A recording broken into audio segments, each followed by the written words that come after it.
Hi friends, last వీడియోలో సింహం గురించి దాని పంజా దెబ్బ గురించి చెప్పుకున్నాం. అయితే ఆ వీడియో కింద మన సబ్స్క్రైబర్ కుమార్ ఒక కామెంట్ చేశారు, బెంగాల్ టైగర్ గురించి చెప్పండి బ్రో అని. ఈ వీడియోలో బెంగాల్ టైగర్ గురించి ఫ్యాక్ట్ నెంబర్ 3.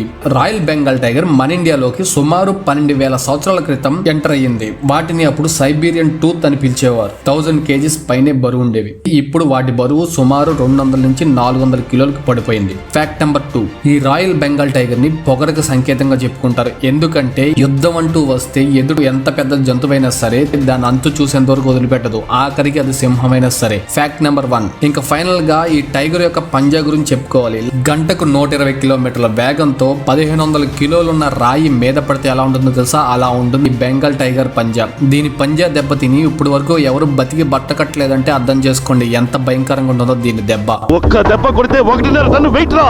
చూస్తావా?